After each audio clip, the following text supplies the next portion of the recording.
And welcome to the Six Fronts Podcast, episode 13.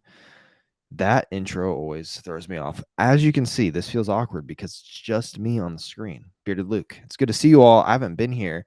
I missed the last episode because my family was sick, but we're back to normal. We're having a good time. As you can tell, my beautiful co host, Maddox, is not here. He is at home in the dark because there's a storm where he lives and his power has been out all day. So he is super sad he can't be here, and he told me to tell you all he loves you. But we do have an action-packed episode tonight, and we're pumped. We're supposed to only have one guest, but scheduling switched it up. So now we have two baller guests, two of my really close friends on the internet, and I cannot wait to talk with them. So we have a lot to talk about tonight. New Destiny season came out a few weeks ago. New dungeon came out. Diablo 4 is out. There's just like a lot of stuff to talk about tonight in a little amount of time. We're also going to do a dungeon tier list. So you're not going to want to miss it. But first, we're going to bring in both of our amazing guests. They're both incredibly talented YouTubers. They're like legends on the internet. Both of them are so good. They're awesome at PvP. Whenever I play video games with these guys, I am astonished by how bad I am at them because of how good these guys are. So it'll be a good time. But let's welcome in both Pattycakes and Apathettic. Here they come. What's up, boys? Hey, what's up? Go. Welcome to the podcast. This is gonna be a fun episode. It's gonna be a fun episode. And dive in. Looking Into forward all to the it. things. You guys are so not only do we have good guests, look how handsome these guys are. Like, this is insane. I just try to keep up with Appa. Yeah, look at Appa. This is the first time I've seen Appa in my life IRL, and this dude is beautiful. Nice. Oh, he could be a model, right? No, It's not stop. fair. I think he is. How I is he think so good at PvP and so good looking? I know, right? I feel like I you hate should only it. have one of those two. I'm about to like turn down my contrast so you guys can see how red I'm getting. I love it. But sweet. So as you all know, if you're listening or watching, we love to talk about our guests who haven't been on here for a little bit because I just kind of want to tap into what your guys' stories are. So we'll start with Patty and we'll go down to Appa, just go in order. But Patty, we'll start with you. Tell us a little bit about yourself, like what you make, where you make it, and then I really want to hear the story about how you got into content creation because I know you do it full time. I actually don't know, Appa, if you do this full time or if this is like a side gig or not. So we'll get into it when it's your turn. But Patty, start us off. Sure. So I'm Patty, or Patrick, I guess is my real name, but Pattycakes on the internet. So yeah, I've been doing YouTube for 4 years now. I never intended to do it as a job, but I started streaming about 4.5 years ago because my friends I played Destiny with were always wanting to watch me play PvP because I was a decent PvP player, and it just kind of turned into making some guide videos because I would stream and people would ask me questions all the time, like how do you get better at sniping, or like what loadout should I use, stuff like that. So I started making some YouTube videos, and then just started taking off a little bit, and a few years later it became, I guess actually about a year later, I sort of went full time into it, which was scary at the time because wasn't really making enough at the time to justify doing it full time, but I saw the potential, and so I've been full time now for a few years. So it's been quite a journey. It's been a lot of fun. Yeah, and you don't only have the Patty Cakes like Destiny channel, you also have like a gaming channel, right? Yeah, I have it started off as a Battlefield channel, then Battlefield 20. The whole plan was that Battlefield 2042 was going to be a banger, and I was going to have that going too.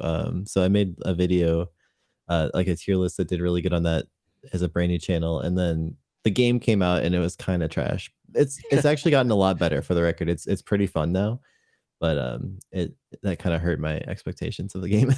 So I am actually working on some new content for that channel, though. I'm trying to kind of diversify because, believe it or not, I don't only play Destiny. I actually like Battlefield, Counter-Strike, like, and in fact those are the games I played way before Destiny. Like I grew up playing Counter-Strike and Battlefield and Halo and stuff. So my main channel will probably stay Destiny focused for a long time, but that channel I'm trying to kind of experiment with other games that I also enjoy playing, kind of have a little bit more of a broad FPS, background on that channel. That's awesome. And then I know of secret stuff you're doing, but we won't talk about that. Secret stuff. I don't even know if I know of secret stuff. Just kidding.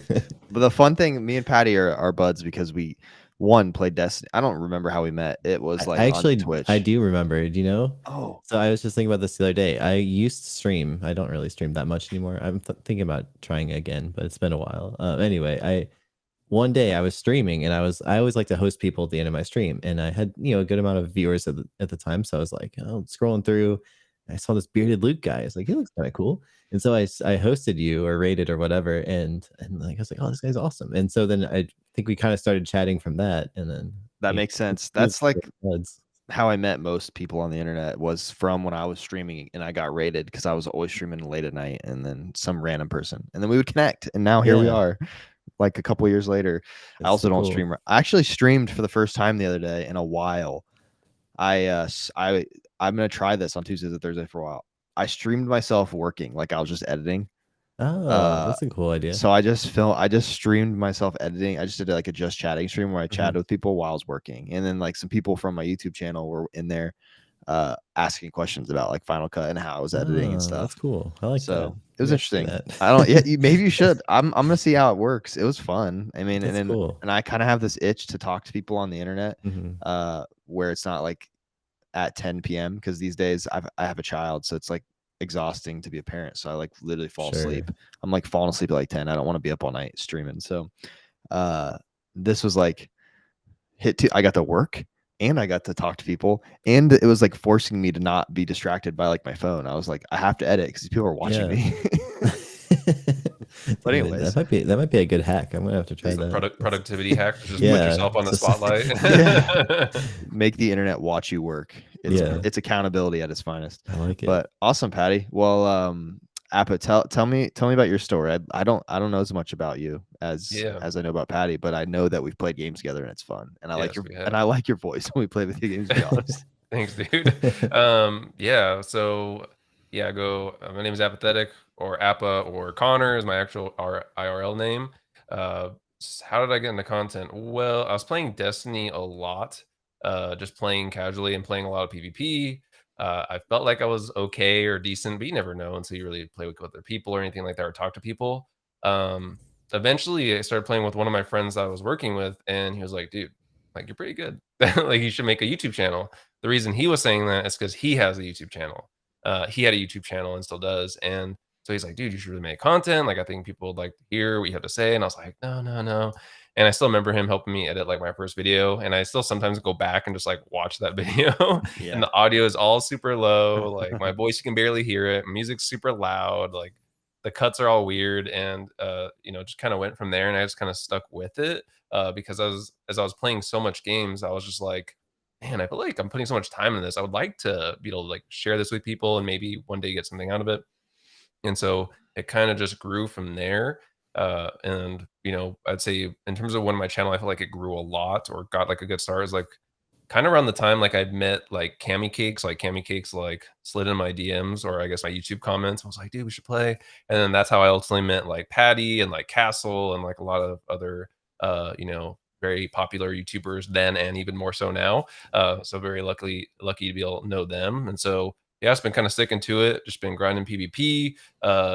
Been sometimes harder a little bit lately as life gets busier, but yeah, that's kind of the gist of it. It just really started as my friend being like, dude, you're really good. You should make videos on this thing. And so that's just kind of what I did, is kind of started posting and just grew from there.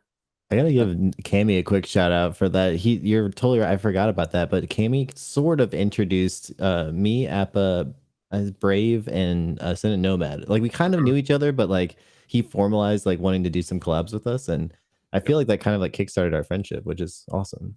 Yeah, that is really cool. That's a solid group of people to hang out right there. Yeah, it's really cool seeing like the success of like Patty and Castle and like Nomad and all those guys, and just like remembering when we all kind of first met, and then just seeing where everybody's gone now is really, it's just super cool. I always love watching all their videos. So that's awesome. And Patty actually started we have like a YouTube's buddy like Discord that I feel like we used to like do like monthly talks where we would like sit and like mastermind stuff, and then I think everybody's just too busy now to either, or it's just, I don't know. Isn't it weird how the Destiny, like, it was like COVID happened and everyone had more time to do stuff, and then people either grew and did their own thing, or everybody went back to normal. So it's like there's just a bunch of random, it's like not just like a few YouTuber buddies now, there's like some big boys in there. So we kept growing it. So we gotta get this going again someday. I would love that. I always feel like the guy that's in there like, yo, I'm not gonna make any Destiny videos, but check out this chair video I made. It was sick. Yeah, I actually love talking to people who don't do Destiny content. It's like my favorite thing, just meeting all kinds of cool content creators who do like every other niche you could imagine. It's pretty Yeah, cool. It's a yeah. lot of fun. Like we've been talking about video cameras, like it's no one's Yeah, business yeah. lately. I'm so into it. Yeah, I love it. I love it. Sick, dudes. Well, I'm glad. That's good to hear. Hopefully, chat or viewers, listeners, whoever, hopefully you just learned something about these two dudes. But let's talk about this game that we all just love to play so much. It's got us. We're stuck. But the thing is, it's new. I don't even know what season it is. Is it season 21? Is that where we're at right now? That sounds right. But Okay. actually, So I had to look it up the other day because I was going to put it in a script, and I lose are count. we I in lose season count so many 23 times. or is that same. It's crazy, but since the last podcast, a new season has come out. It's called Season of the Deep, and I'd love to talk about it for a few minutes because I have some opinions on it, but I'd love to hear. I don't know how much you guys have been able to play this season. I've played probably the least I've ever played Destiny, but that's People keep just saying that. yeah. I know it's sad. You guys don't want to hear that, right? But let me. I've heard that from so many friends though. Like in me too. Like I haven't Yep. played that much this season either, but it's like it's even people who like my friend Shadow, like he always played no matter yeah, what, and he seriously. hasn't played that much. I'm like, there's clearly something going on if like so many people I know are like all in the same boat where like no one's really playing the new season that much. So Yeah, and there's just a ton of good games out right now outside of it. absolutely. Yeah. I've been stuck on honestly, I've been playing Zelda Tears of the Kingdom. Like Yeah. I'd rather just sit on my couch and play that. Actually, this is even crazier and super niche, but I've been playing I don't know if you guys ever played FIFA, but the FIFA soccer games or football if you're a real fan, they FIFA 8, 17, 18, and 19 had this thing in it called the Journey, and it was like a story mode for like this character called Alex Hunter, and then like the story like went through each of the years of the games. I still have those for my PS4. I'm playing them on my PS5, like just replaying that. I'm like I'm literally playing FIFA 17 right now. That's how much I don't want to play awesome. Destiny. That says a lot right there. But tell me what you guys think. What are your guys' thoughts so far on the season of the Deep? Oh man. I so Glad put out a video like was it one of the last seasons where he was streaming and like had a reaction to like the whole like what like the low quadrant system with like all the unlocks and stuff.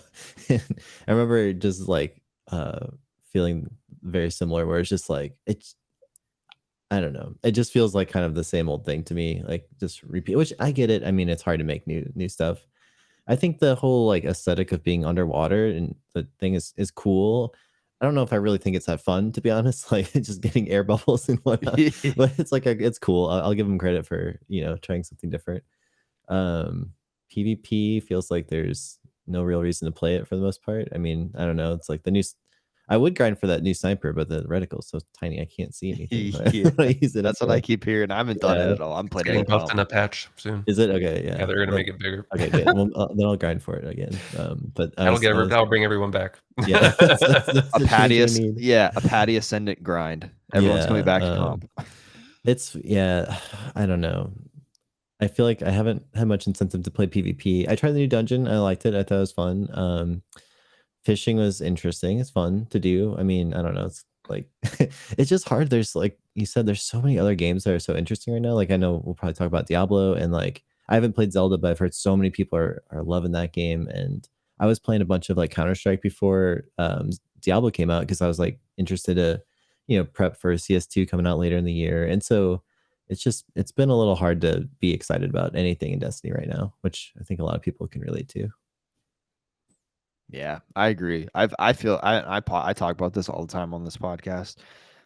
Just based on where we're at in the life of Destiny 2, like we're super far into it where it's like the only thing that's probably gonna like change for us are like gigantic, like changing the engine and like stuff. Like I feel like it's probably hit its limit for what we can do. Like we shoot stuff and then the aesthetics change, right? Like that's kind of what we do each season. Like we're underwater, right? But not really. Like it's just our character and some bubbles. But Apple, I want to hear your opinion on this season. Yeah, it's funny. I've actually played like a fair amount this season, and not sure why. Like it's, I think it's just because like I was like I don't want to get Diablo, I don't want to buy these other games, but I do want to still keep playing Destiny just because I love to hate it, and also maybe I just hate myself. I don't know sometimes. We all do. That's why we still. Depending That's if why I'm we're jumping here. into comp, I would say I hate myself. But I would say like the aesthetic is cool. The underwater thing is cool. I think at first, I think to like Patty's point, like after a while though, the underwater part, especially in the dungeon, can feel kind of like okay, like it's just we're just slowing things down a little bit. You know, it's cool at first, and so I think it is creative in that sense. Dungeon is, you know, I think one of my favorites. I think the loot is some of the best I've seen in terms of the aesthetic, and I think the trace rifle is cool, even though I'm not a big trace rifle person. But I think again to Patty's point, and not a lot is different. But I think what's even worse is that like it's not just that not a lot is different from like a content perspective and like all of that. It's like you go through all the content and like unless you get any of the red borders, like you're not really gonna grind for much. And even the red borders aren't that good. Like they had a really great opportunity maybe with like spare rations, but spare rations isn't what it was, and it's still gonna be outclassed by any other hand cannon in there, even though it's still pretty good. But you're comparing to like a red border Austringer or round robin or whatever, you know, you're probably not gonna do it unless it's a red border. And then on top of that, the PvP meta didn't change at all, even though they nerfed Immortal. It's still the top Still pretty rated good. gun. I think Graviton Lance is super cool. Like the Mhm. buff to that is super fun, but I think also that creates different problems for the meta because now you're back into like almost like pre-Forsaken like Destiny meta where everyone's just kind of laning with Graviton Lance. Mhm. And so I don't think that helped either because I think you know, for the PvE side of things, people are gonna grind, they're just gonna have that base, but I think the PvP side was already, like, dwindling, and then you didn't refresh the meta, and so people are, like, already sick of the Immortal meta, at least from what I can tell, and so I think that doesn't help much either. I think overall, like, the PvE side of it, I enjoy, but, like, I'm not drawn to play it or grind for anything, Yeah. like, I don't think there's a single weapon that I wanna grind for from the new season, Dude, at all. so I've been thinking a lot about this because I've been playing a bunch of Diablo and really enjoying that game. And I've been thinking about this for months or even years now in Destiny. For 10 years almost, I've been playing Destiny. Like I love the PvE and I love the PvP, but the thing that kept me playing the PvE after you beat like the new raid or whatever is mostly that I wanted new guns to try in PvP. Like that was basically like the loop, right? It's like, grind stuff and try it. Lately it feels like I have less incentive to play PvP in the first place. So it's like I don't care as much about getting the guns to try in PvP. So that's one problem. The other problem though is that like so in Diablo, you're incentivized to continuously get just little improvements in your gear because you can actually tell a difference in the game. Like it's like, over time you get stronger and stronger and you can do more difficult things. And I feel like that just doesn't exist in Destiny. Like for the PvE side of things. Like you basically get like you get all through all the blues and powerfuls and stuff. You get to a certain like power level like cap, and then it's like the gear feels like kind of meaningless to me because like there's better perks and stuff, but unless you're doing like low man dungeons or raids or whatever, like nothing's really hard enough to like justify wanting to keep improving your character. So like you get to this point where it's like your gear is like sufficient to do everything. And so it like kind of takes the whole carrot away of like, well, why do I want to like get like slightly better perks if it's like, the thing I had like, months ago is still fine. Yeah. So Yeah, and I think Patty, what you're touching on, I was thinking about this too, is like it's almost like, and I'm probably gonna make up a word right now, but it's like the casualification of yeah. Destiny. Because I think of like someone, I think it was who was it? J-Man tweeted this the other day. He was basically talking about like Forsaken and how it was so good, and then like Bungie like ruined the game after that. And so I like tweeted him. I was like, also don't forget the not forgotten grind, which actually gave people a reason to want to Mhm. improve at PvP. Like Yeah. that was like some of my favorite times in Destiny. Like I remember playing till 5 in the morning, which I literally never do, just to get this stupid gun. And like I was like analyzing my games, and like my friends would talk about the games after, and like what could we have done differently? Like why did we lose? Blah blah. Blah. And I think it goes back to like what are you chasing after, right? And I think you could apply the same thing to PvP or sorry PvE, where it's like yeah, it's all about just hitting a power level. Okay, I'm gonna adjust my mods to make sure I have like the right resistance or just it's like very very small optimizations. But like it's like really, especially now with the equipment system, it's even easier than before. You're just like okay, I'm gonna click that square, I'm good. Click that Mhm. square, I'm good. You get to a point where it's all about the power level and just making sure everything's at that. swap a couple of mods. It's like so simplified, especially since they redid the mod system, that now it's like you don't really feel like that sense of like getting more powerful at all. And then it's and then with weapons, like even a bigger problem with the loot because it's like, how do you make weapons that make you feel more powerful? I think there should be something you could do with the weapons to like make them feel slightly different, slightly better, a little bit more tuning. But I don't know. It's like the loot problem and like the chase problem is really hard to solve because Mhm. it's like I think Bungie wants access to be their number one thing. Like, how do I get as many people in here? How do I make them feel like it's not too overwhelming, not too much, or too hard? But then I think once that player gets to a certain point, they fall off because they're like, well, it's all kind of the same at some point. Yeah. Yeah. Yeah. I wonder, like, it's kind of cool because it's kind of a good issue that they're struggling with because they built a game that people have played for like years and years and years and years and Mhm. years and Right. years and years. Where like Patty, made a career out of the game that they made. So it's like Yeah. it's kind of crazy that we're sitting here talking about this. I always think about that whenever I'm like, how did they do that? Like, how are we? And it stinks because I feel like we're at the end. Like, I don't know if we're at the end because I personally think like once next DLC comes out, they revamp. Like they like come out with another Destiny, but completely new engine, completely new everything. Kind of like Marathon, but like just Yeah. chalk the Tiger engine and redo everything. Even though I saw a tweet yesterday about the Tiger engine, something potentially being used in Being Marathon. like updated. Yeah. Yeah, I'm sure parts of it. Yeah. I feel like Yeah. they're gonna do one more iteration before they update, like do a whole new like game. I Mhm. feel like they're gonna do one more trilogy.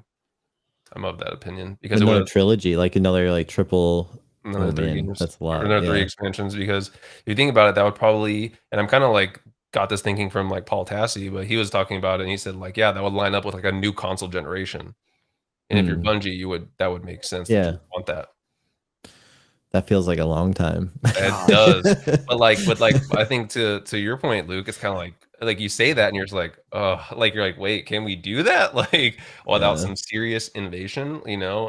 I don't know. I don't know, and I think to your point, Luke, it's a good problem to have because they've done this thing where it's like you kept people hooked for so long and so interested and so long to where, like, you don't even have to put out PvP maps anymore, and, like, people are still Literally. playing this Yeah. game constantly, like, I'll get on, I'm like and I will still enjoy it, but I think it's hard not to recognize at the same time some of the things that's missing. Um, Mhm. and, I don't think about these things actively when I'm playing, like, I'd say for for the most part, I typically enjoy, like, when I'm playing, but I think it's what we all kind of bring it back to is, like, what we feel it could be, like, I feel like the potential is so high, and Yeah. we're always, like, right there, you know? I think the game's amazing too for like it. So I've always felt like the it's really confusing for new players. There's so many systems to learn, and it's overwhelming. I've made, well, I'm working on a new beginner's guide, but I made one last year that did really good, and there's just a lot to cover. There's a lot of things to talk about. Just as a brand new player, it's overwhelming. There's so much. But I think once you kind of get over that initial craziness, like there's so much to do. Like you can be busy for like, I don't know, like 1,000 hours or more trying to like, just grind, just get all the exotics, all the like, there's a lot to do. Just unlocking your Um, subclasses. yeah, absolutely. So I think the game is amazing for the next like 1,000 hours or whatever. The problem is that we're all in this state where we've played like multiple thousands of 2,000. hours and we're Yeah. always at like the end. And then it's like once they put out a new thing, well, oh, we beat that. It's like not interesting anymore. So which is like, how do you solve that problem? Because I don't that's really tough. It's a tough problem. Yeah, it's like when they put out new stuff. I mean, when Lightfall came out, it's like, I played that like crazy for how, a week or two, got to max level and like did all that, in a week, right? And then Yeah. they beat the race like Right. but They're it's like, like oh crap, I'm it's back to where we started. yeah, we're like crazy people who are, not able to be satisfied with Yeah. any new mode. So I don't know how they solve that because it's Like Forsaken just ruined it all in like the best way possible because it had so many studios, and then they came out Forsaken, right? yeah. And it was like a response to all this feedback, and everything felt so Mhm. refreshed and new. Like the TTK and PvP was down. There was so much content, Dreaming City, all that, and Yeah. then obviously the raid was considered really good, and it was just like so much content, but they've already said they can't meet that, and it's like. So it's like we now when we go through content, it's like, damn, that lasts me like 2 weeks, 2.5 weeks, three Mhm. weeks. So Yeah. Well, I guess for me personally, I'm in a weird stage being a content creator for the game because if I was not a content creator and I only played it just purely for fun, like how I used to consume it is I would like right before a new expansion would come out, I'd come back and I'd like, level up and catch up everything I missed, and then I'd play really hard for like a couple weeks, explore the new stuff, and then my playtime would go down and I'd explore other games, and then I would repeat that for every new like expansion or whatever would come out. But since I do content for the game, it's like I feel like I kind of need to always be on top of things. But then I feel like I get through this like burnout period where I'm like, okay, well, I did my new season stuff, but there's not that much that's interesting anymore. So you have to kind of get creative and come up with different video ideas. But it's tough if you're trying to like keep someone's attention forever. Like I don't know how you can do that. I think almost every game is gonna lose that at some point. Right. Yeah, like with Unless this you're new season. Counter-Strike. Well, that's a great point. So that I actually think that you're totally right. The way you do get around that, in my opinion, is what Destiny did for a long time, was just have a naturally very replayable modes, which are PvP, right? Because it's like everything's constantly changing, is because your opponent's different, and so metas naturally evolve, and there's like an inherent desire to get better and better and better if you way into that side of the game. But it just feels like I don't know like what philosophy change happened, if they just maybe don't make enough money from the PvP side of the game. But like in D1, PvP felt like like such an important part of the game, and it truly kept it alive for years with trials carries and all that. Like the whole like that's what people did on Twitch, right? They weren't doing raids for the most part. They're like streaming trials, and something happened like around, I don't know, maybe like shortly after Forsaken, or just I feel like the investment in PvP just like was on a downhill trajectory, and it just has never really come back. Yeah, it hasn't. Well, let's that actually go that before we switch into this, because that goes into our next topic perfectly. I wanted to say this stuff like fishing and underwater swimming, that stuff is not good enough for me to be excited about. Like it's like everybody was so hyped about fishing and talking about how fun it was, when all you do is like I play on controller, so you literally you press X and then you press X and then you do it again. Like I fell asleep the other night doing it Yeah. because I had to do it. This is all right. This is where I continue. This is why I still play the game. I'm a completionist, so I have every seal in the game. I don't have every triumph. I'm not like that hardcore. I also don't guild anything anymore because it's a waste of time. But I have every seal. So like every season comes out, it's literally just like a job. Like I have to finish Yeah. the stupid seal so I can go play other games. So I finished the dungeon one. This dungeon's one of my favorite dungeons. I'm not gonna lie. It's a really stinking good That's dungeon. But we'll good. talk a Yeah. little bit more about dungeon in a minute. This is perfect. This switches in. I wanted to talk about the current state of PvP with the two of you because it's like kind of weird. Like actually I used to play it like constantly. But I think I've played like 3 games of Crucible this season, which is probably the least I've ever done in my life, and it was like quick play. So, what do you guys like? What you were just saying, Patty? Like, where are we at? Like, what's going on in PvP right now in Destiny? Why does it? What does it feel like? Oh, Like coming dear. from real PvP players that like really enjoy playing, especially you, App. But you don't play PvP very much. You like PvP. So like, where are we Yeah. at in this current season 21? It's a weird thing for me personally, because like that's like if it wasn't for PvP being in a pretty good state 4 years ago when I started making content about the game, like I probably would never have become a YouTuber, to be honest, just because like that was what I started with. That was like the reason. I felt like I had a lot of things I wanted to share with people because people kept asking me questions. And if I started YouTube right now, I don't know if I ever would have like gone down that road, honestly, just because it's so different than it was. And I go back and watch old clips. I'm like, man, the game was so different back then. Like, and it's hard because I think the PvE side of the game gets kind of cooler when they add all these things that make it so interesting, with like all these new effects and things to stay on top of and build crafting. But I think PvP tends to, like, the more build crafty things get, the less I like PvP generally. Like I like the more simplistic side of it. I think I went like 80% gun skill, 20% including movement and all that stuff, and like 20% like space magic-y like on top. I feel like it's almost the reverse. It's like it's amazing how many fights you feel like you can't even like peek a lane or anything, because there's just abilities everywhere, and it feels like people have them nonstop. And it's just, when I go back and watch old clips, it is so different than the game that I started covering like years ago. So I'll let Appa chime in. Yeah, it's I don't know. It's like whenever I see like a question or I hear a question like this, my mind just starts like racing, and I feel like I just see like all these iterations of PvP all at once. And so it's I don't know. I think it started with, I mean, if you just got to bring it back, like I think one, at least for Destiny 2, Destiny 1, I think there was still like that newness of like, oh, Mhm. Destiny and like, what is this game? And, you know, it hadn't felt old yet, like, kinda like we're feeling now, or stale, I guess, but with Destiny 2, I think the key was, like, you had something to chase, like, there was something to chase, a reason to get better, or a reason to play more, but also, when you had Forsaken come out, what happened? The game went from being slow to fast. It felt faster. It was the Go Fast update, and then they brought the TTK back down to, like, D1 levels, but, like, you had guns that could even kill even faster than that, like, Not Forgotten. Not Forgotten could, like, literally two-tap if you line things up right. And so I think that fastness created like those hero moments where you could kill someone fast enough and you could 1v3 or 1v4 or whatever in back then. I think that created a lot of really cool moments. Even if you weren't like a good player, like you could still have those moments.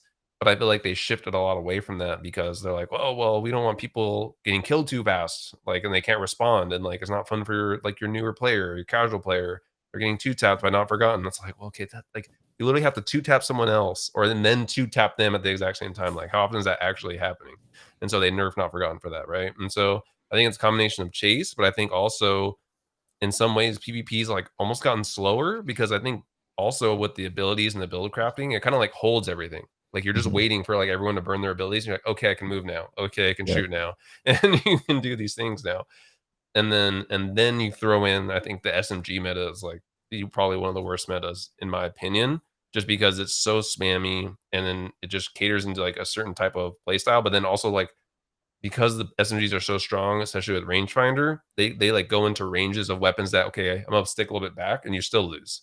And so there's just a lot going on. But I think if I were to start, I would one go back to like 30th anniversary meta. Maybe not all the way to Forsaken because Forsaken did have its own problems with like supers running around the map for like 4 hours. But um I would do like 30th anniversary, like, yeah, I think was a really good balance. And I think a lot of people feel the same in terms of abilities to weapons, in terms of like what's the uptime, and then give us like something really good to chase. And if they don't want to make it a weapon because they don't want to make stuff like not accessible, cool. But like make it like if you, I've been saying this, if you made Forgetting Ascendant a super black shader, comp would explode.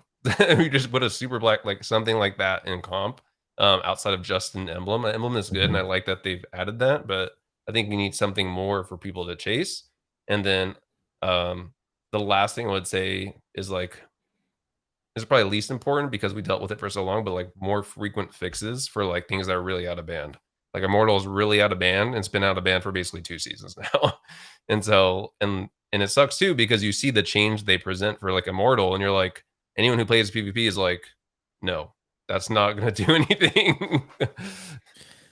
Yeah. I also think that the one of the issues with SMG or just I wouldn't even say SMG, just close range metas like that. Like when there's sort of like there's like the pulse range and then there's like SMG range up close. Well, Destiny netcode is not great for dealing with close range fights. And like the games get so laggy and with like Titans doing their like shoulder charge into like a super melee where they somehow cover like 20 meters in like, 2 ticks of the server or something. I feel like it just makes that feel even worse when you have that kind of rubber bandy, like melee desyncy thing happening on top of like the close range SMG play, and then also you're getting ability spammed, and it's just a recipe for getting really frustrated.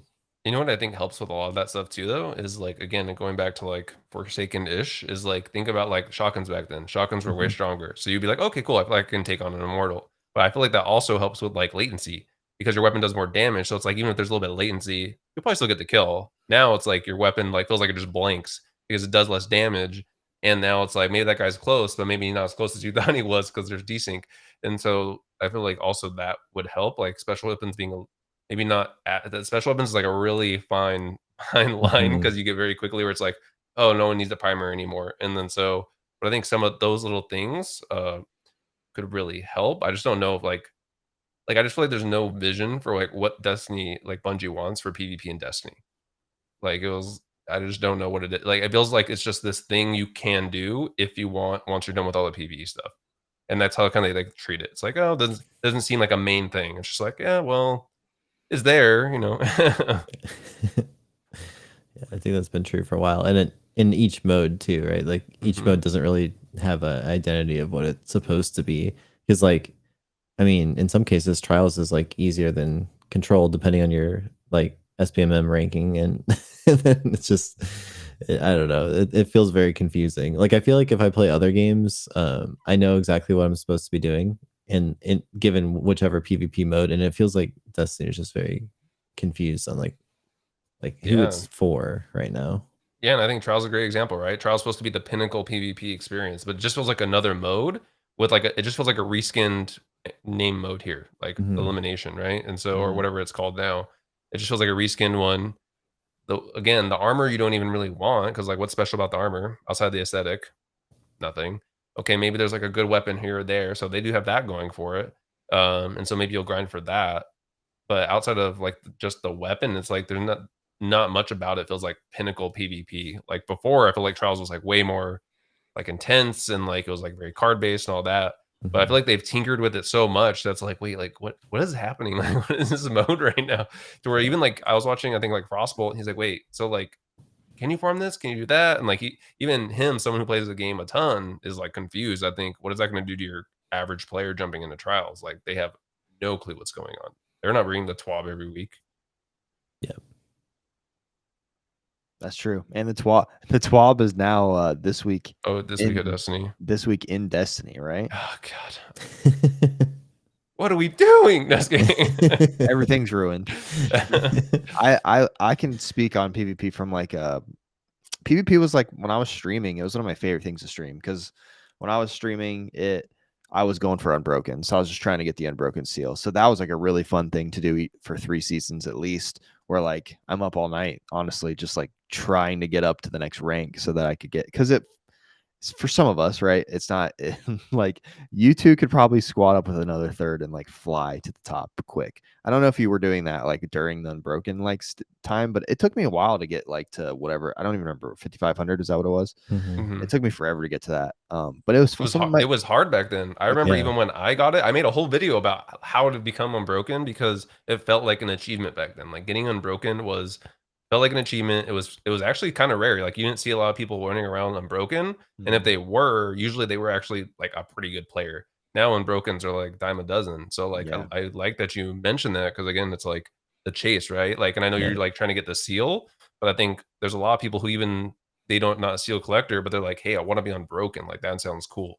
Yeah, that seal specifically was like probably one of the only ones outside of a couple of the raid ones that I was doing for fun and the seal. Like just like the feeling you get whenever you hit 5,500 or the feeling you get when you're on like a streak. It's like 3 in the morning and you're like, all right, one more. All right, we'll just do another one. And you're just like, that was so fun. Yeah. That's like what keeps me in the PvP realm. Like just like playing to get it's fun to like get better, like to feel yourself getting better. And then the problem is once you've gotten better and there's like nothing, like you said, there's no chase, like whether that's a rank or a like we've talked on this with lots of guests about like typically like the simplest like cosmetics would change the game for some people that play this. Like if you got like some sort of shade, not just a shader, but what are they called again when you Ornament. ornament that like Hmm. glows or like something that shows like people love to show off. So like if you have something that shows that you're a little bit different than someone else because you're good at PvP, like it's gonna make people want to play PvP. Like we all saw how fast people wanted to get the emblem when that came out. So like that, you're right. I don't understand. I kind of live in like the realm of I would love to like talk. I know that there's probably a really small team of PvP people over there, but I'd love to talk to the boss, like whoever has made all these decisions and not listen to the like 5 million people literally every day talking about why PvP is not good and why is no one putting any effort into this. You can make a lot of money out of this probably if you really wanted to, Bungie. So why not like invest in it? Like I know they're working on Marathon, but that's a whole like other like that's just like an It's a different excuse in my genre. yeah, it's like Yeah. an Yeah. excuse in my opinion. Like there's enough people like that they can pay to develop PvP better in this game that's already developed that we know would work. And I just would love at the end of all this, like when we're done playing Destiny, for someone to be like just someone to answer like why so why did you guys like not make PvP as good as it could have That would been? be Like so fascinating. Like in like 5 or 10 years, whenever it's all over, like just get like postmortem of like what happened with each Behind the different like scenes. era of the game, because it is interesting. I still feel like, I mean, I totally agree that I think certain cosmetics would incentivize more people to play. I also, though, we talked about Counter-Strike earlier, it's like I feel like there's also just like some intrinsic desire to get good at things. And Mhm.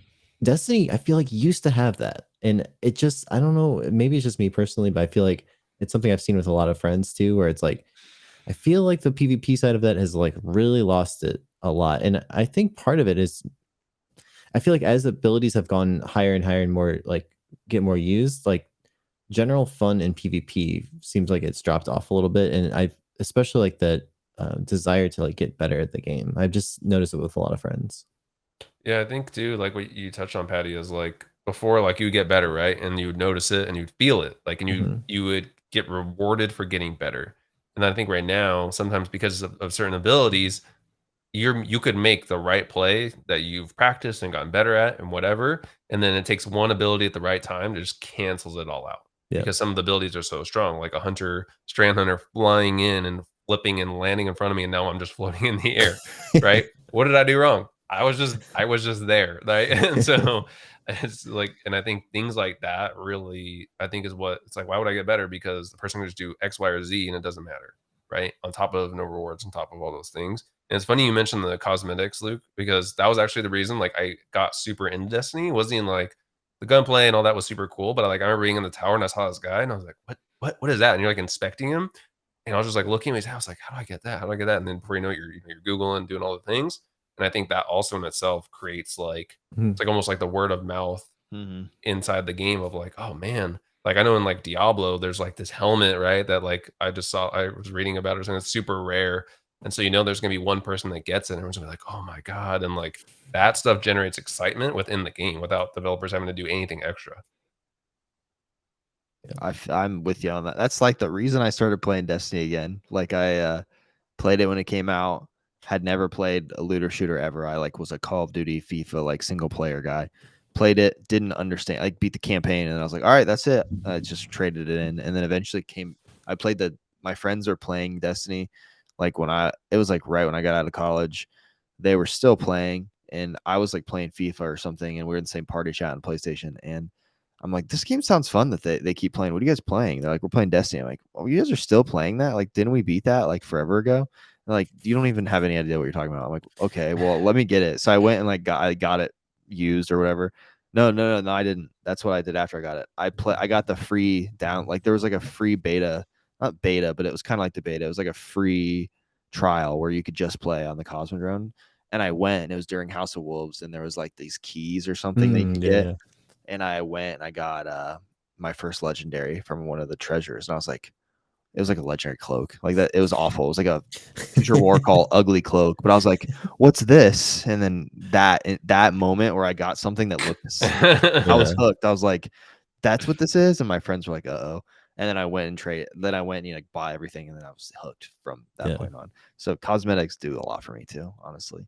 All about the drip. Yeah, Yeah. it is. Yeah. So sweet. Well, let's talk because I really want to talk about this next topic because I think it makes a lot of sense because this game specifically came out, but it can talk about like more of what Destiny is. So we all love Destiny. We all know that it's not the only video game, right?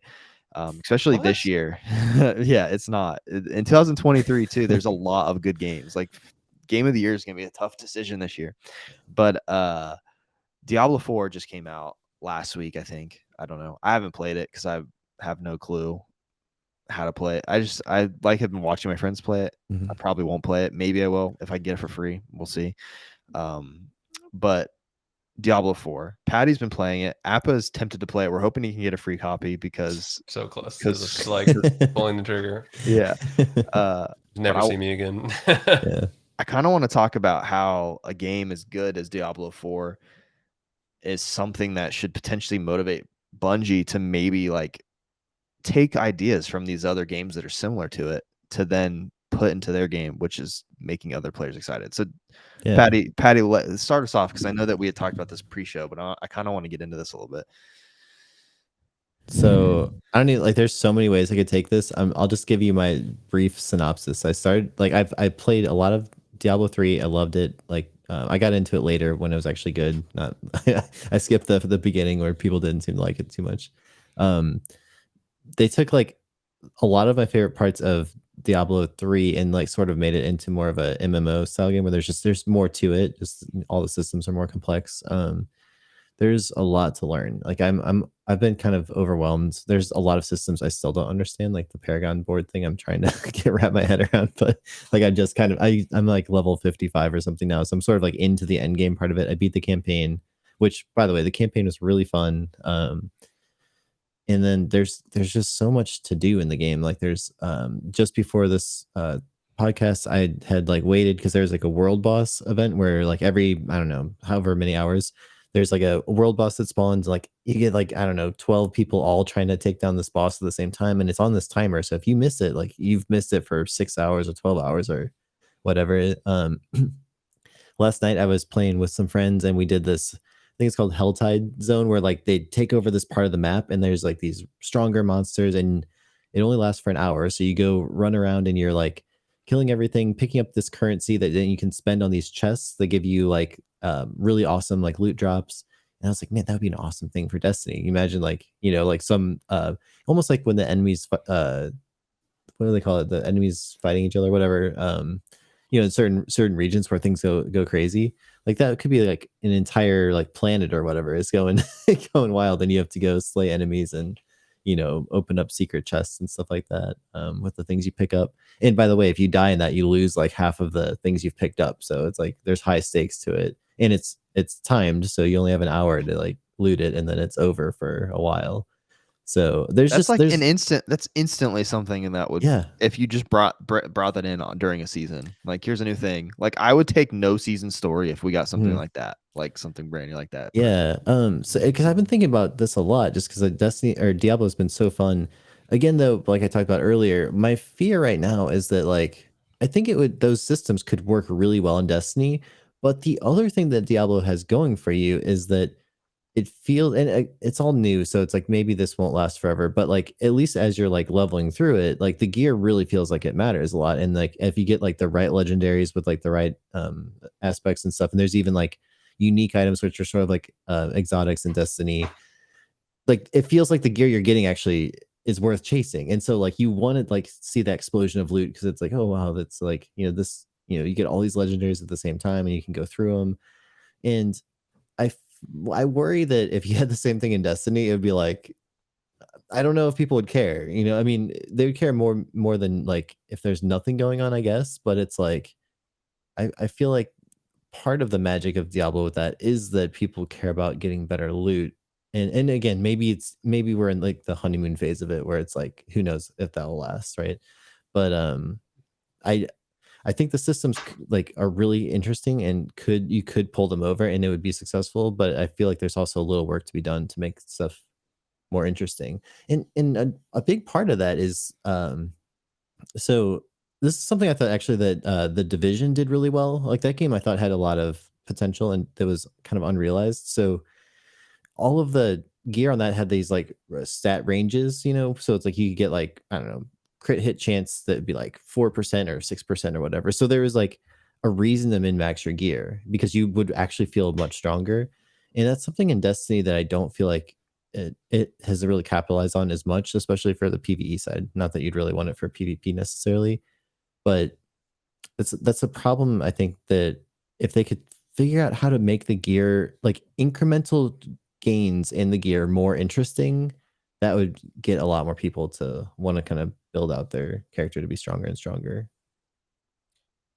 Yeah, it's pretty cool. I mean, like I said, I've never played, but like something that stands out to me in what you're describing, Patty, is like you're sharing like these cool things, and I'm like, man, like that requires some like dedication and like intention and like things like Mhm. that, and like commitment to the game and all that kind of stuff. To like, oh, make sure we get people together and like, cool, time things right to either fight the world boss or do this little event.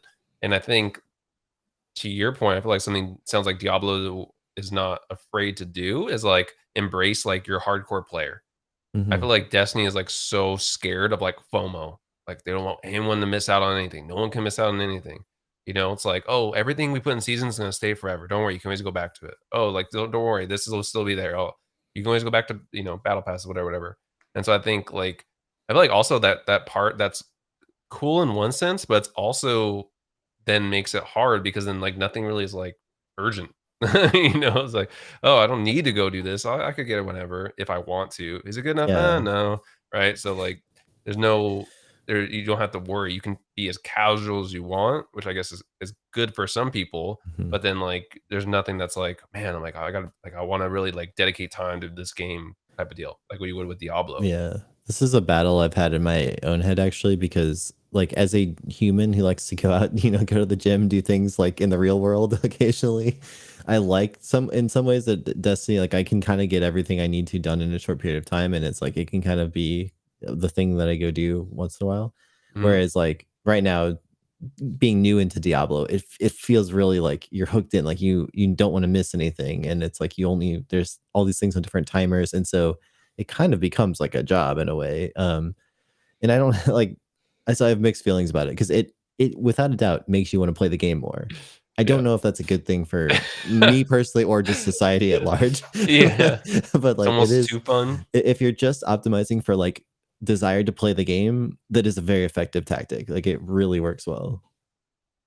Yeah, see, I feel like I can't get it now because that is the danger for me. Like Mhm. FOMO for me, I struggle with FOMO with everything in my life. Like I do not like to miss out on stuff. But when it's video games and it's like I need to get like what was it? Whenever Black Spindle came out on D1 the first time as like a Yeah. surprise thing, and it was like only I don't remember if it only happened for a little bit and then it went away. But if something like is like that, I like I will like leave whatever I'm doing to go play the game. Yeah. Um and if I did that on Diablo and I got so hooked that like it's like a good and a bad thing. So it's like a good thing 'cause it gets me to play the game, but then it's a bad Mhm. thing 'cause it screws with my mental because I have to go like do Yeah. other real life stuff. 'Cause how we're all adults here, like we have to go do whatever. And I'm like at the thing angry because I'm missing the video game. Not You know even what I mean? you're like not even present. You're just like, how do I get through this as quickly as possible? Yeah, Yeah. yeah. Like, how do I get back home so I can get this gun during this thing or whatever? Yeah, I have the same struggle. I will say that I think that there's kind of two forms of FOMO. Like there's like a temporary version and then like the long-term version. So like in Destiny, for example, if you miss something from a past season that's just gone forever, like that's a little bit different to me than like in Diablo. Like if I miss a world boss event, okay, bummer. But like there's gonna be another one in 6 hours. And theoretically, and there's not necessarily anything that I couldn't have gotten elsewhere in the game. It's just that it's like a explosion of loot where you get like a lot of stuff really quickly. So I could probably get the same stuff from many other ways in the game. There's like a little there's something from the Helltide things which you have to get from that event, I believe. But like again, they happen frequently. It is on a timer. So like, if you miss one, you might wait a few hours until you can do it again. So that's a little bit different to me though than like, okay, this hand cannon came out last season and it's the best. Okay, what is Rose is a perfect example, right? In Destiny. So like arguably the best hand cannon in the game for PvP. It's like fantastic, right? But I don't think there's any way to get it right now, right? If you didn't get it last season. So like one Nope. of my buddies, Aaron, has been telling me about like he's really into Destiny again right now, and he's a great PvP player. It's like it's really frustrating because like the best hand cannon you can't even get, and yet he's like losing to people who have it, and so. But I feel like that's like a different kind of FOMO where it's like it's not so much just like missing out like a day here where you can't do it. It's like I missed like a whole era of this thing that's like better than anything I can get, and Yeah. I don't know when it will be available ever again. That's the worst. That's I feel like it's the worst kind of FOMO. Yeah. It's like not fair. Like Yeah. it's You different know, when you can go do it, at some point in a season. Yeah, exactly. and I think this all comes back to loot too, because if you think about it, like kind of what you're describing, Patty, like something being on a timer and like rotating is like lost sectors, Mhm. right? But I think the thing is the lost sectors, like you have all the exotics, you're like, nah, like, oh Yeah. well, like maybe I'll grind for like a better like stat roll. But it's like, well, like again, it goes back to the gear. How much of a difference will that really make Right. compared to time put in versus like what I'll actually get out of I, it? yeah, that's a great example. And I actually think that lost sectors overall are great. Like it's a great Hmm. way to farm for stuff. You can get better rolls on things. If there's things you're missing, it's like an accelerated way to get like those exotics that you don't have. Um, And like you said, there's not truly like the FOMO of like you'll never have a chance at it again. It's more like, okay, I missed boot day, so I have to wait 3 or 4 days or whatever, and I can have a chance at boots again. I think that's acceptable for a live service like MMO game. But the problem is that, like you said, the stuff from it just it if you get a 64 roll on your exotic versus a 66 roll, like you will almost never notice a difference. Even if you do have that like one stat tier bump, it's like, could you really ever tell? It's like probably not. Yeah. Yep. I'm Like all today, all for you on that. I never Yeah. can tell, like Yeah. ever. That's why I never do it. Yeah. What were you saying, Appa? I was just gonna say, like, because it reminded me, because even today, like, I'm a warlock main, but I've been like leveling up my hunter again because I'm trying to Oh. get the conditional finality shotgun from Root of Nightmares. So I was like, I need another character I can run this on. But like today, I was like, oh, I need the Star Eater scales or whatever, like the really good boots. And so I like jumped on, I like did the Lost Sector a couple times and I got it, but just reminded me of what you're talking about. But again, it's kind of funny because playing on my hunter almost is like taking me back to this time because I never play my hunter, so I'm like missing a bunch of stuff. It's almost taking me back to this time where it's like, oh, like there's actually a reason to do like lost sectors, there's a reason Yeah. to do these things, and like it's kind of almost like, I want to say it's like fully rekindling, but almost like I get like a little of that feeling of like, oh, I don't have this. Oh yes, I got, because I had a couple of boots I could have gotten because I literally have no exotics on my hunter, but then I got Star Your Skills. I was like, yeah, and I was like, what's happening? He's coming back to the right I side. know. Yeah, I that's know. awesome. So in Diablo 4, I have questions about it because I Sure. might try it eventually. I don't know, to be honest with you. I'm not sure. I've never played like a it's not full top down. It's like top-ish down. They call it, I right? think it's like isometric camera view, right? It's like the third. It's like it's not top down, but it's like kind of from an angle, but sort of top down. Yeah. Yeah, Did you- and it's different in feel. Like you control it either with a mouse by like clicking around on the screen, or just moving your cursor and having some button that moves you, or same with controller. I think I guess I've never tried on controller. I assume you use like the left stick to move around, but that's a Yeah. good question. I haven't tried Probably it has a that lot of way. aim assist. Yeah, definitely. Yeah. Is it like big? Like what is it? Is it like a map? Or Yeah, is it so like this is is it like maps? Like how So does this it is work? a really big change from Diablo 3, which was like had like a map, but it was like kind of it didn't really feel like this live world you're in. Whereas Diablo 4 the map is huge. Like it takes a long time to get around it. And there are like waypoints you can like, fast travel between each area once you unlock them. But it is a big map. Like there's a lot to explore. And the environments are really cool. Like and very different too. You'll have like a, like a deserty, beachy area, and then all of a sudden you're like in the depths of hell with like blood rivers, and it's like and then like an icy area, whatever. It's like they're very different. And then there's I don't know, like 110 dungeons or something. There's a lot of dungeons. So there's a lot of things, and they're kind of samey compared to like a Destiny dungeon. It's not that same level of like, different in feel, but like, there's a lot to do and explore, which is pretty cool. That's awesome. Is it like a game that's gonna be coming out with new? Is it seasonal? Is it a live? Yeah. Okay. So this is the big question for me too, and this is actually like, as I've kind of debated whether or not I want to cover it on YouTube as like a thing.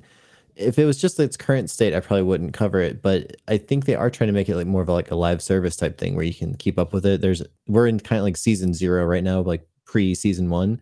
And when season 1 comes out, I don't know how that's going to change the game. Like I assume, in the past, like Diablo seasons were pretty simplistic. Like basically you would just make a new character for each season and then level it up, and then there'd be some like special bonus for that season that made it interesting. And it was really mostly about like grinding out your character and trying to be on the leaderboards for like the highest greater rift clears and stuff like that. I don't know what it's going to be like for this new one because it's much more of an MMO style game. So I'm actually I don't know what that's going to be like, but I'm really curious to kind of follow it as they develop it. Yeah, because I like don't know anything. It came out and all of a sudden I'm just hearing about Diablo. Like I don't know anything about any Diablo game like at all. I've never heard about them. Like I hear about them, I'm like whatever. What's Diablo?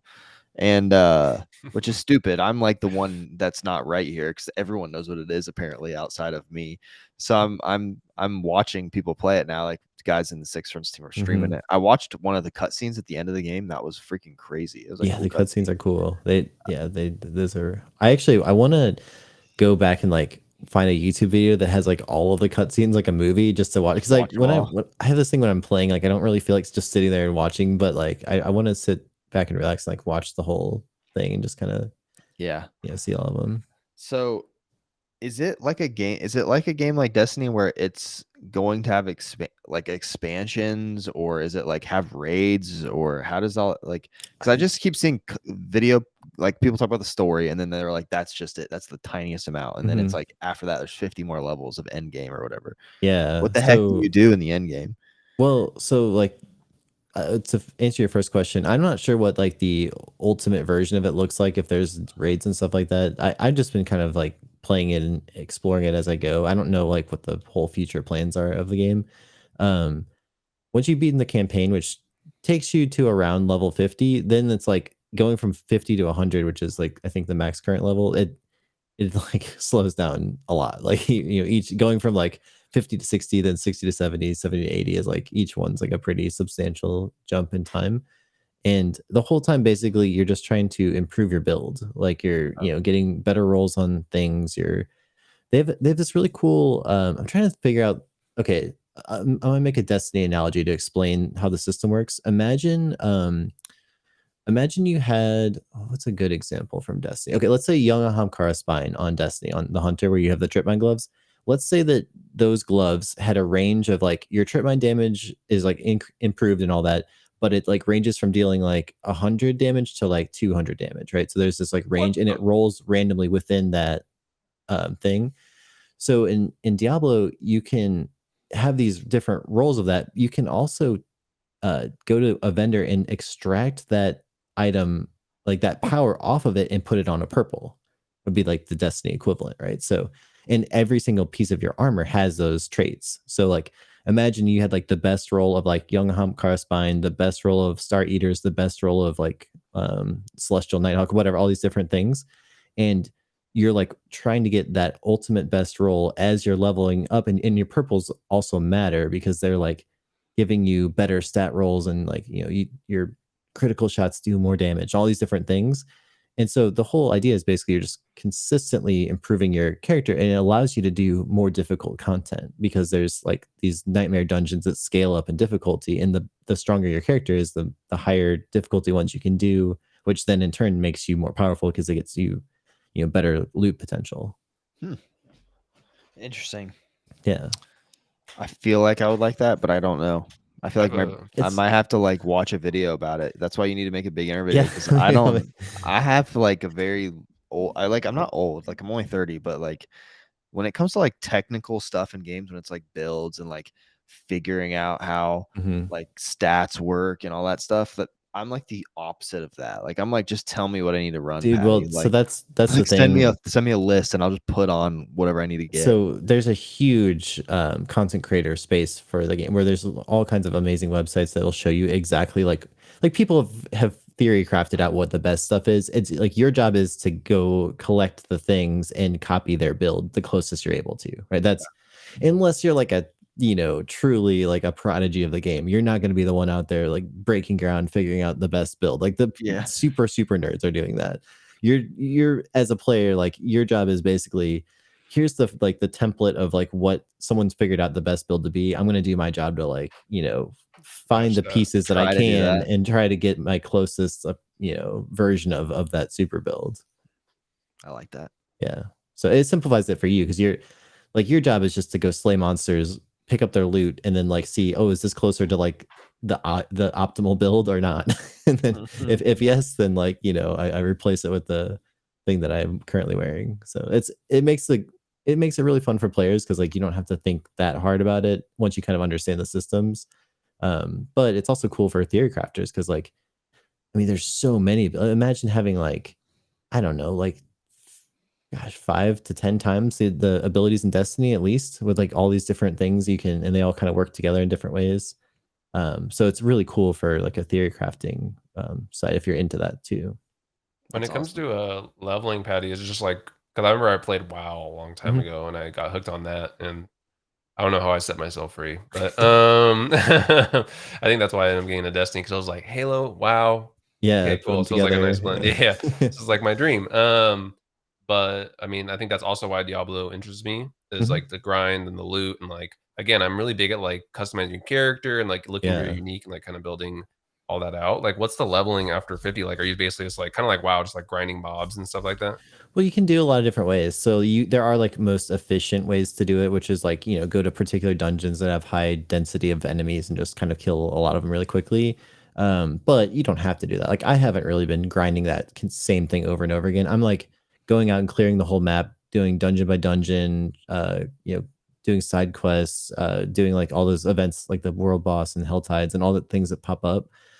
So, I mean, that's not the most optimal way if you're trying to like race to 100 or whatever, but I'm just playing it for fun. I don't really care about being, well, first of all, there's no way I can keep up with the guys who played 24 hours a day, but Right. you can kind of do it at your own pace. And another really important thing is that they equalize the leveling. This is a big problem in Diablo 3 is that you would if the three of us are playing together and like let's say Luke's like a badass who has like this super high gear, well like if he plays with us and he plays down at our level, like he's not going to get anything. It's like a waste of time for him to play with us basically because he's not going to get anything. If we like load into his world though, we're going to get wrecked and like he 100% has to carry us because we're like worthless in that realm, but we'll get leveled really fast. So in Diablo 4, they sort of like equalized it all. So like the three of us could play together in most of the areas, and like we would each have mobs that are like level appropriate for us. So like, granted, like, someone's build might be better than others, but it's like it's not like if you're level 70 and someone else is level 10 that they're gonna get wrecked. Like you can Destroyed, yeah. yeah, it's kind of like each mob scales up or down to your level. So That's cool. it's cool for playing with friends because that way you can always like each enjoy your time instead of like one person clearly carrying and the other people, just Just getting trying to stay dragged alive. along. Yeah. Yeah. Yeah. Which like is impossible in D3 to stay alive because like literally if they hit you at all, you die. So the strat like quite literally was like just AFK and spawn in like the new dungeon because if you move at all, like They just mobs would kill come you. kill you in D3. So that was like the way to get power leveled. But it's really nice now because like you can hang much more effectively with your friends. Nice. Sweet. Well, cool. Well, we'll try it out eventually. It's fun. I've been enjoying. I don't know, like in a month, will I still want to play? I don't know, but I'm enjoying it a lot so far. It's like That's it's cool. captivated me more than I expected it would. I always love it when there's like it's kind of like gaming current events. Like I always like it when there's a game that people are talking about. Like just Yeah. it's like exciting. Like Yeah. like when Zelda came out, it's kind of slowed down a little, but everyone was talking about it. Everybody's playing it, or not everybody, but it feels like that when you're on Twitter or whatever. But this one specifically, that was a good conversation, kind of talking about how I feel like it's similar to Destiny in a lot of ways, and we're gonna see lots of YouTube videos about should you quit Destiny to play Diablo 4. You know what I mean? And Is Diablo the new Destiny killer? yeah, for real. Like, believe it or not, you can play both. Yeah. Especially Destiny because there's no FOMO, so Nothing you to can do. do whatever you There's want. nothing to Yeah. do. They did that on purpose so people could play Yeah. other game. Maybe they want everyone to go. They're like, can you guys just go play some other games for like just a Yeah. little bit and then come back while we're working on other stuff? But all right, let's do this. We're gonna do this is like our game show portion of the podcast. We're going to do our Destiny 2 dungeon tier list. And before we do this, I'm going to figure out how to get this dungeon tier list set up. But let's talk about the new dungeon. It's called Ghost of the Deep. I mean, we can probably go ahead and like spoil it because if people haven't done it by now, it's been like over a week, so it's probably fine. But it's a cool dungeon. There's some pretty cool lore to it. One of my Amazing lore. one of my favorite characters is like at the very end of the game, not alive, but he's in there. But what did you guys I know think? What did Or is he? or is oh that's true. Cool. Have you both done it? I know Patty just said, but Apathetic, have you done it?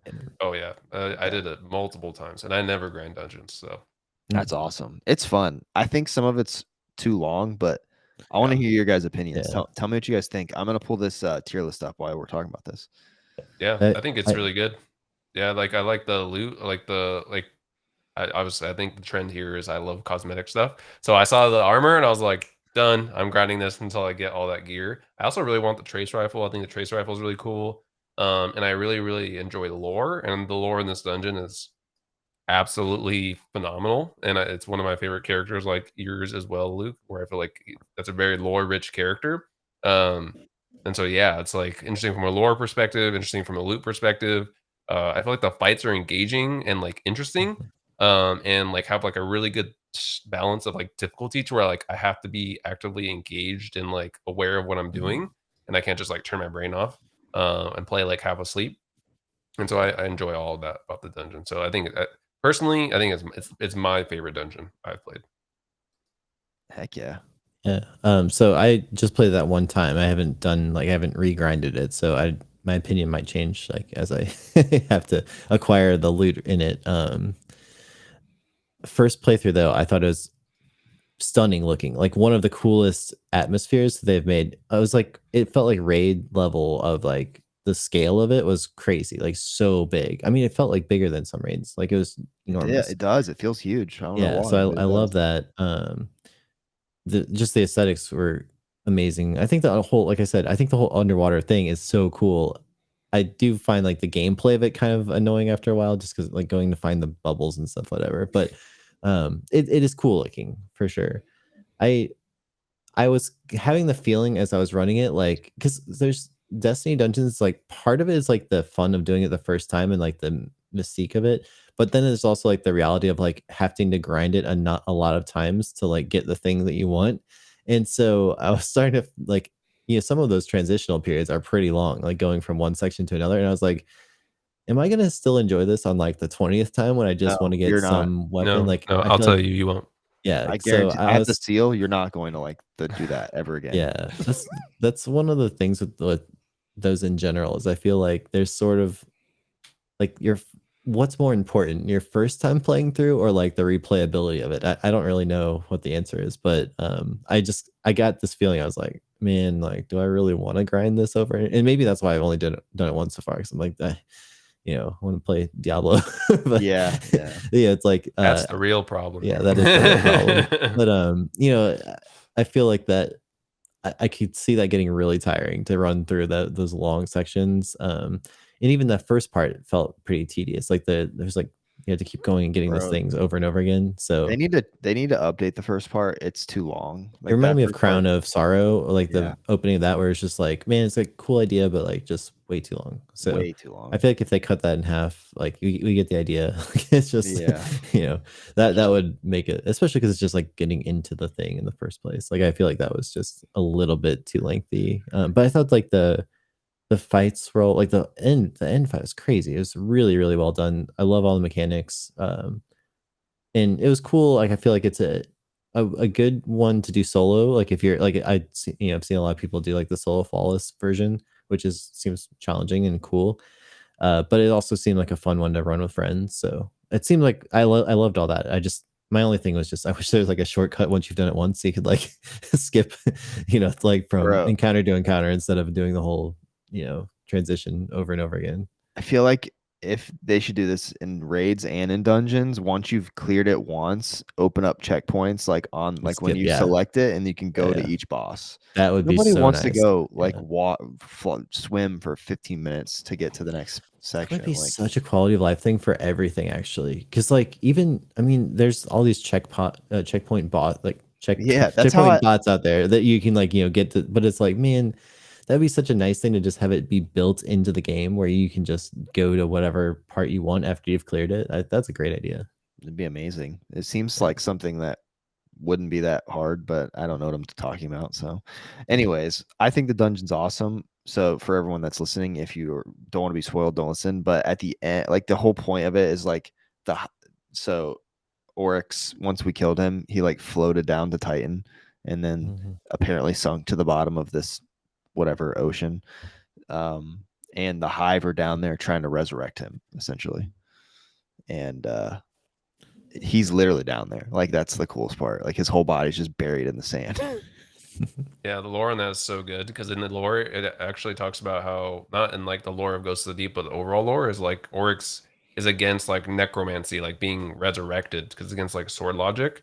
And so it'd just be really interesting how he would react to being Yeah. resurrected. Yeah. He'd be like, "What?" That Why is did you do interesting. this? Yeah, Yeah. exactly. They're like, "What do you mean?" Do you guys see the conspiracy theories about how like they thought that dungeon maybe was intended to come out earlier and like took a while, and so they changed up the order? I don't remember. I have I seen the think conspiracy about that. there were It makes people were kind of sense. yeah, there were like some people were suggesting it should have come after like Witch Queen, I guess, or before, or how, I forget how what order it was, but I thought that was kind of interesting. Like if I it saw the would same thing make with sense. Strand. Yeah. That like the Yeah. strand, like the armor in Witch Queen, literally has like the strand like logo Yeah. on it. Yeah. Yeah. It's like, but yeah, I just want to touch on what Patty said is like the scale. I think that's like one of the coolest things about the dungeon as well. Is like there's literally this feeling of you're like, where are we going? Like this, like how far down are we going? Where are we going? There's all this mystique. And I think that makes it very interesting as well because you're just like, what is going on? And like, why are we going down here? Like, why are the hive here? Like, I think all that makes it also like very engaging, at least on the first like run. Heck yeah. I love it. Sweet. Well then let's get into this. I think this is probably the All right, best way there to you look go. at it. So we're going what we do, these are fun. We don't have to get too in depth on our answers, but usually what we do is we go one by one. So we'll go from left to right on the list and we'll each rate what it is and I'll put it on the list. And then we can argue about it or whatever. We don't have to agree, but each of us are gonna get to have a rating for each of these. So I found one that actually has them like Oh, nice. has their How are names. we ranking these? Like, what's the criteria? Um, whatever you want. I Okay. don't like. Okay. Usually, it's just like if you liked it a lot. Yeah. Cool. Okay. Okay. I'm down for it because I have different opinions on some of them that I know some people in the community are not super fans of certain ones. That but I'll explain my own criteria as I go. Good. That's what I like to hear. So, Yeah. we'll start with Appa, with Ghosts of the Deep because that's the first one on the list there. So you get to start. So tell us where you want me to put this and why. Oh God. I'm gonna go S tier. I'm going with my gut. I'm going S tier Ooh. right out the gates. Based on aesthetic of the armor, how good some of the weapons are. I know the rocket launcher specifically for PvE can be really good. I know the SMG is really good. Can be really good for PvE and PvP. And then I know it's like the grenade launcher. I think the trace rifle is pretty unique and interesting. Obviously the lore and the whole aesthetic, which I might have already mentioned of just the dungeon itself. So that's why I would put that one S. I'm with I'm with you. Like if I'm gonna I think I only have two. I'm not gonna say what the other one is, but I think I only have two S tiers on here that I would pick. But if I'm thinking of what a dungeon in Destiny 2 should be like when I hear the word dungeon, this just like felt like one. Like Mhm. it was exactly what you said. And the armor. The armor is just it's beautiful. I love the armor. Yeah. Yeah. I I'm gonna agree. go. I like it. I liked it a lot too. I've like I said, I just did the one time, but I thought my first run was like awesome. I liked a lot. My only thing is just how replayable is it and like how much do you care about that? But if we're just judging it based on like the first time through it, the experience, easily one of the best.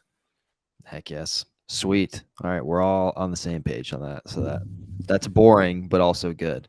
All right, so next, Patty, you get to give us your Pit of rating. Heresy. Oh You have man. you have prophecy. Oh Oh, wait, okay. no wait, I just see kidding, about just Pit. kidding, Yeah, I was just gonna kidding. say I see Pit Pit of over there. Heresy, Pit of Heresy, an older Oh one. man, what do I think of Pit? It feels like a very to me it feels very middle of the pack. Like I think that the aesthetic was cool. You know, I guess it came out with the moon stuff, right? So, hmm, weapon. I'm trying to think what were there notable weapons that came from it? There was like the weapons from the moon stuff were like I felt kind of underwhelming in general, right? Like, is there any big weapons that came out that were that good? I don't I really don't like think nothing comes to so. mind. Like, remember that the pulse rifle was like okay for PvP because it was like a you know Premonition.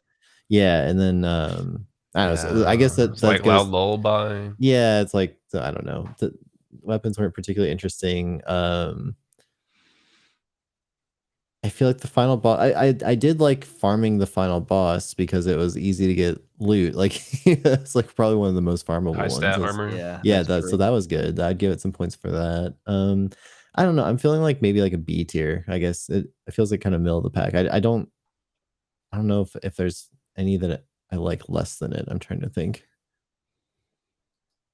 Yeah, I don't I know. would probably. I don't. Oh god. I don't know. For me, it'd be like C tier. I feel like it's just like really not memorable outside of like the loot farm for like the because I feel like the weapons.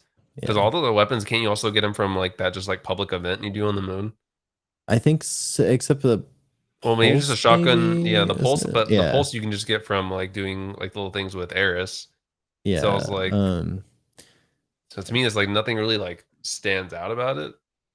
I won't think I would go D tier. I'd probably go C I tier, could but I could I could see C tier as well. I kind of to me it depends on where we rank the other ones. Like if mm, anything, I could easily see me dropping it down to C tier depending on how we rank the other ones. Mhm. what do you think, Sweet. Luke?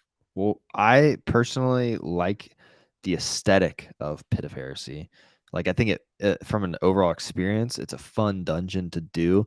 But like you said, I don't even remember what the armor looks like or what weapons you get from it at all. So, like, that's a problem Yeah. typically when you're doing something that is built around getting weapons and armor.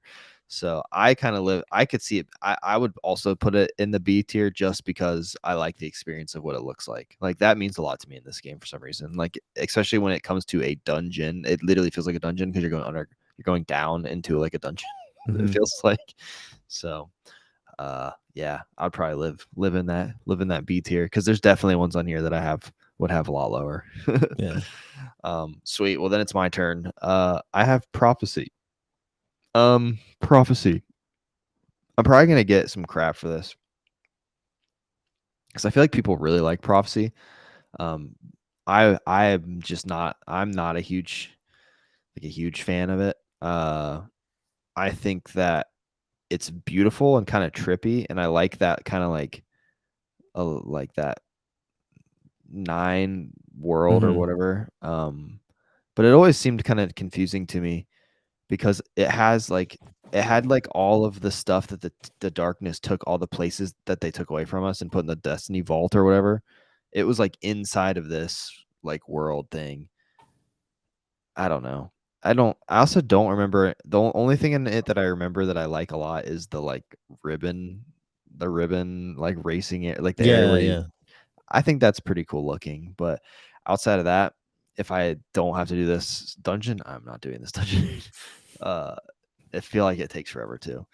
Um, so I would probably put it in the C tier, to be honest, because it's not my favorite. I Um, think.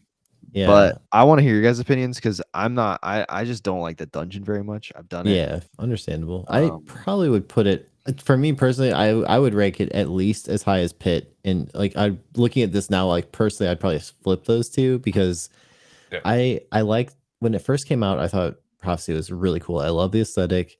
I felt like each of the encounters were like pretty unique and interesting. Like I like the well, obviously everyone likes the Rainbow Road part. It's like pretty well. I shouldn't say everyone. It's a cool. It's like a pretty unique thing, right? Like it was that was pretty awesome. Just having like a sparrow racing part of it, and it's been like such a big part of the Destiny community ever since. Like so many like things use that in some capacity. I thought that um the final boss fight was pretty fun when it first came out. Like I thought that was challenging and interesting. I don't think it's like the best dungeon, but the room where I thought the room where it spins, I don't know, like the cube room, I thought that was like so clever when it first happened. I still to this day don't understand why sometimes it's on the ceiling and like you I don't understand. Maybe someone could explain like why that happens. But that that I thought that was such a clever room. Like just the whole idea that it flips. Actually reminded me of like a Zelda Ocarina of Time type of like flipping the whole world around thing. I thought that was so cool. So I would personally probably rank it higher than Pit for me. I would say maybe B tier. okay, okay. Appa, you like? Did you like this one? I liked like the aesthetic. I felt like running it wasn't too bad. I will say I feel like from a what I would agree with Patty. I would flip it purely based on because I feel like aesthetic like they both have like good their own good aesthetics in their own way. But I feel like Prophecy definitely has much better weapons. Like you had sudden death. Obviously, some of these were definitely like brought back, but like sudden death being one of them, and then was it the darkest before? Darkest Which Before, like yep, yeah, yep. those two weapons, if you got the right rules, were like super meta Mhm. at the time. So there was a lot more reason to run it. Obviously, you get high stat rolled armor, and the armor was again uh, brought back, but still look pretty cool. And definitely, I think more memorable than anything from Pit of Heresy. And so I think that's why I would rank it higher. Like I wouldn't go any higher than B, but I would probably flip like Pit of Heresy and Prophecy personally. Well, Okay. All right. Well, that's good to hear. We finally disagreed on something. This is the part that everybody hates because we just keep them where we have Oh, them. that's fine. Yeah. what? All right. No, I was kidding. Yeah, I'm leaving. All right, we're back. We're back to you, Appa. You get to do grasp. Grasp of avarice. Where Alright, I'm where are just you trying where are to you putting summarize it. this? What are these different ones? Okay. Oh yeah, I feel like Grasp of Avarice is I want to hear it. You He's can thinking. say what you want. He doesn't know. He's like, I don't know what it is. no, like I don't know. I feel like I went too hard with Ghost of the Deep off the bat. So I feel like we can't have two. Can we have two S tiers? I don't know. We can have a ton of it. We can have whatever we want. We are in charge here. That's true. All right. I'm gonna say Grasp of Avarice. I'm gonna put it S tier. Look at Appa. Appa's gonna Dude, have I to don't know do why it that all stressed me S out so tiers. much. I'm just throwing it all to the wind. And I'll say S why. tier. Because I feel like aesthetically was pretty interesting because of like the traps and like the booby traps and things like Mhm. that. And I think especially the first time it was like really like funny because you're like running and you're Yeah. like all the spikes hit you and you're just like, what? Like so I thought that was like it set like a really good tone from the dungeon kind of going through. I don't think I would take it that aesthetic personally over Ghost of the Deep. I much like Ghost of the Deep Mhm. better, but I feel like what sets it apart is like the weapons, the Oh, loot yeah. table for Grasp of Avarice. Like you have Matador 64, Eyes Luna, 1,000 Yard Stare, and the armor was really cool. It's like that Thorn armor. And so I feel like all those things, like I played this dungeon a lot to get good rolls on those weapons. And so I think like the reward as well is probably higher than a majority of the dungeons like on this list as well in Yeah. terms of what you could get out of it. Uh, so weapon thing, totally agree. Like okay, we're both PvP focused players, so like I feel like we're gonna be biased, but like to me, without a doubt, the best weapons, right? Like Yeah. for PvP, like I mean, That's probably why I put it as tier. yeah, one of the best hand cannons in the game, the best sniper at the time in the game, Yep. and then a fantastic shotgun, which has become pretty much like one of the best shotguns now. So like Patty, those why are why do I feel like you're about to cut me down, Patty? no, actually, I'm in agreement. I don't know. So I'm kind of debating between A and S, just because I don't think that, like the aesthetic. I don't know. It depends on what you value. Yeah, that's why I paused for Weapons so long. S I was like, I tier. wanna go Yeah. A, but also the No, weapons. no. I don't totally disagree with S. I do think it was great. It's one of my favorite dungeons, actually. I think that the humor part of like as a new player when you're experiencing it, either like you dying yourself or like watching friends do it for the first time and like stepping on the plates is I definitely haven't laughed as hard on any other dungeon as that one. Like not even close, right? It was like hilarious. And also it's the whole like loot cave thing, which I've been playing since the very beginning of Destiny. So like I was one of the goblins sitting there shooting into the loot cave hours on end in D1. So like that throwback was like really nostalgic and meaningful for me. Um I think that the fights are like okay, I would say. The ogre fight I think it's okay. It's not like my favorite fight, but it's not bad. It's fine. I think that the one where you shoot the cannonballs around is so clever, like amazingly cool fight. The one thing about it is that replaying it is a drag. It takes so long, and I feel like that would be so fixable if they literally let you do multiple cannonballs at the same time. So like if you're a 3-person group, each person could go be like working on their own cannonball. That would like speed it up so fast and make Well, is that. that the thing where you, like, run them around? I forgot about that Yeah, part. it's so slow. It takes forever, and it's like I feel like that is one of the biggest things that makes it not that farmable. But you make up for it because the final boss was so fun to farm. Like I Yeah. haven't farmed any of them like I did the final boss. Like that is I think we I farmed it loved. together a Yeah, couple I times. truly enjoyed farming. It was probably the only dungeon that I actually liked farming it. Like I was just doing it for fun because Mhm. number one, the loot was good, but also like it especially early on, I remember like everyone like Thunder Crash the boss, and like you kill the we like gang up on the two like yellow bars that come out at the very beginning, Mhm. and then and I liked the whole mechanic with like shooting the scorch things. Like I got really good at the timing of it, where I'd like shoot like one of them and then like already be ready for the next one right as they're dropping, and so you can get really efficient. I just thought it was a really fun fight. So all in all, I don't. I could go S tier or A tier. I feel like it depends on like how much you value like the actual fun of the fights and the aesthetic versus like the loot. So I could kind of be happy with either of those. I love it. I'm gonna go simple. I agree. S tier. Cool. I love the Cosmodrome. It's my favorite location in Destiny, mainly because of nostalgia. So the nostalgia built into this, where it's kind of like, oh, there's a whole nother part of the Cosmodrome that I didn't know about.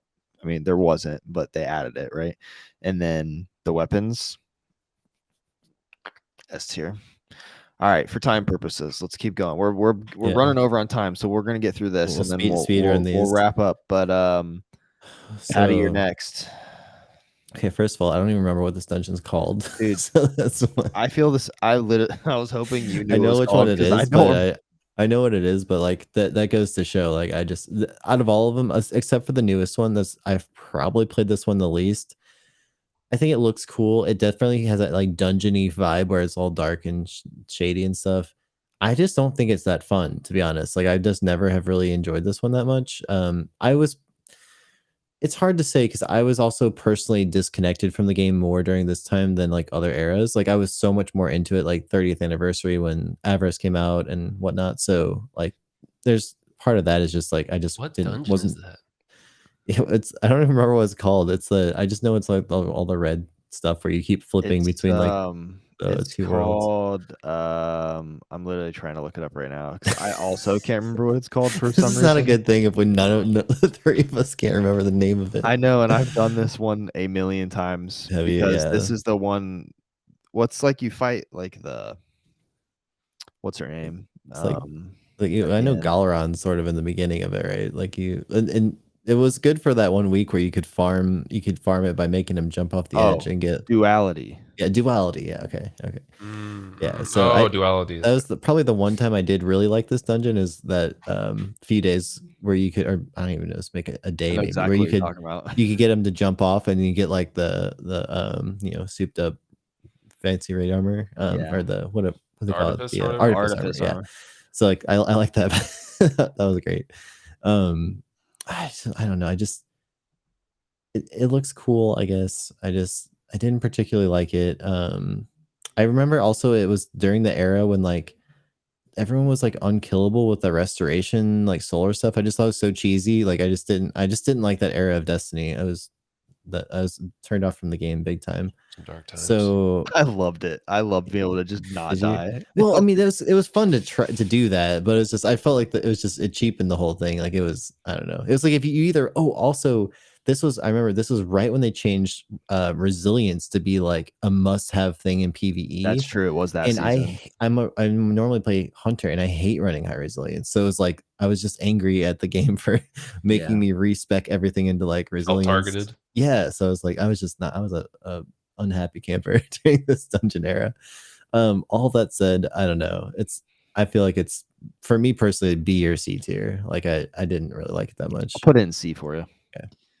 Because I agree. I hate that dungeon. Yeah. That's my least favorite dungeon. No, it's not. The next one is, which is mine. So, but duality, I have bad experience with it because I needed a cloak to finish the seal for like I think I did it like 50 times before I got the cloak. Like it was unbelievable how many times the cloak didn't drop. So you can, obviously you can just keep doing it. That's what I am happy that you can get loot every time, but I hate the Cabal. That's what most people know. If you know Yeah. anything about me, I hate Cabal so much. So if there's anything I have to do and there's Cabal involved and this whole raid is or this whole dungeon's built around Cabal, I'm out. I'm like instantly unhappy. Understandable. Appa, what do you think? Do you like it? Yes, no, maybe so. Yeah, I would have gone like C or D tier, TBH. Cool. I'm glad you guys agree. I was actually tempted to say D tier, but I was like, it's a little worse. I to be honest, like C tier is probably the highest I would put this, and I could even live with a D tier because I just don't like it that much. And I feel also ya. like the loot, I don't really remember like wanting anything from it that badly. Like The submachine gun the and the grenade or the like grenade launcher or whatever, I think we're yeah. good, maybe, Was it? but that's it. Yeah, I think you're right. And the submachine gun was good, but it's like there's also funnel web, so it's like okay, well, just Exactly. Like, why even use it? why bother? So I also think it's dumb that you can't get crafted dungeon weapons, but that's a whole nother yeah, conversation. I agree. Yep. All right. I'm next. It's Spire the Watcher. I'm an easy D on this. I hate this. I hate this dungeon more than anything. I think it's like they spent 0 time working on it.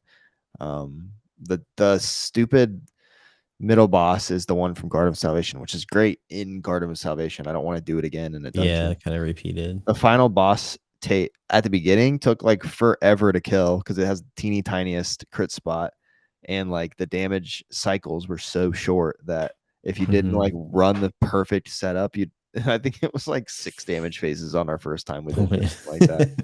It's different now. And then I just don't. I mean, I think like it's cool that you're like going up a tower kind of thing, and then you go down at the end. But I don't know. I just thought it was like a poorly done. Like it felt like a rushed dungeon. So I would probably just put it in the D tier. I don't even actually.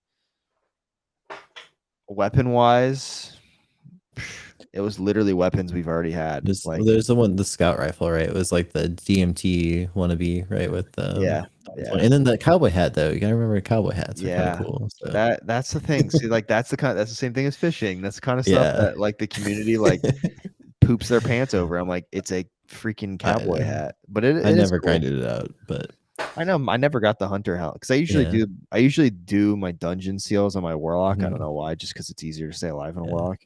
And so I never got that helmet on my understandable. I I like the mechanic of shooting and connecting all the nodes. I think that's cool and clever. Like I liked that. It's a little overused because it's like the whole gimmick of the whole thing, right? But I think it's a cool mechanic. Like I did like that, especially like the outside part where you're like connecting, like you're running around and like connecting all the pieces and as you escalate the tower. Like I thought that was cool. And the final boss is interesting too.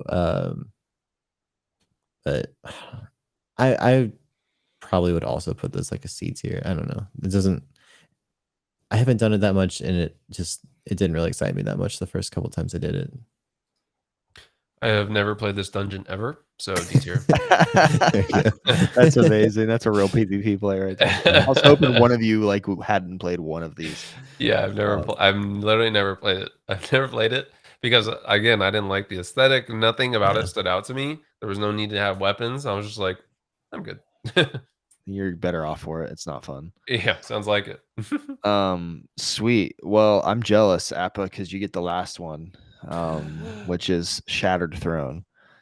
The first dungeon to ever come out in Destiny 2. That's gotta count for something, right? I don't know. I barely even played this one. I'm like the worst person for this one. Dude. I feel like I'm about to dishonor it. You are. I can already tell that you're gonna dishonor it. I'm just gonna based on it being the first dungeon, and it being the hive aesthetic, and there's some lore baked in there as well. With I do know some lore. I'm just gonna do a blind A tier to kind of fill in the gap. But I don't know. There's like no loot for this dungeon, right? Is there any loot for this? It's just Dreaming City weapons, right? It was the same. Yeah, like you could get basically the same old stuff. So that's kind of upsetting. But I'll go to pass. Wish Ender came from it, right? Which is Wish Ender. So. Wish Ender, yeah. So I mean, it's first dungeon, So in the spirit of not getting pitchforks and knives, dude, I feel like the nostalgia that okay. So these are hard for me to rank objectively because like a lot of my brain is thinking of like how much I liked the game in each different era, right? Because like that's like Yep. So without a doubt, Forsaken was my favorite time in Destiny. I just thought it was likewise wonderful. It was like the greatest thing they've ever done in the 10 years the game's been around, like hands down for me. Yep. And like doing like the raid and like the whole Dreaming City and then like the crazy like underworld of Dreaming City and then finding out that there's this whole dungeon on top of all of that, I was like, it was amazing to me. I was like, I can't believe that this is like it just keeps going and going and going. And so this like it's hard for me to separate the nostalgia of it just blowing my mind that this was a thing. Like you could have a dungeon in Destiny. I always have to give it a lot of points for that because it was like just such a novel thing that they like brought the whole concept of a dungeon and made it into Destiny. And I Yeah, thought for the out of time like nowhere. knocked it out They of the didn't park. say it either. They weren't like, "Here's a dungeon." They just, like, Yeah, showed up. you just like owned it. It's like so cool. I thought that was amazing. And so huge rose colored glasses right now because like it was my favorite era of Destiny and I was like amazed that there was a dungeon. Looking back at it, it's like the ogre fight was kind of cool, I guess. The final boss I didn't really think was like the greatest fight. Like if I look at actual fights versus like the more modern dungeons, I think they're kind of meh. Like they're fine, but I liked the whole aesthetic of it so much because it again there was that era. The Dreaming City is like one of my favorite areas that they've ever made in Destiny. So I would personally rank it fairly high, just almost entirely carried by nostalgia of it being so cool when it first came out. I feel the same way. Like, especially at first I would have said S tier, but after hearing you talk about, like, when I actually just sat and thought about the like, the fights, like, it's more of, like, the feeling of what it was when it came out Mhm. and the way it Yeah. felt in there because it was just, like, Ascendant Realm, like, slash Dreaming City slash you go to the entrance underneath the blind well, like, kinda deal. Like, it's just, from that perspective, I think it gets a high and it's just the first one, Yeah. and the Wish Ender was inside of there, and some of the eggs were inside of there for the, Yeah, yeah, yeah. for that thing. There's just a lot. There's a lot. That was a fun well, I don't know if we'll ever get a time like that again in Destiny. That was a good time.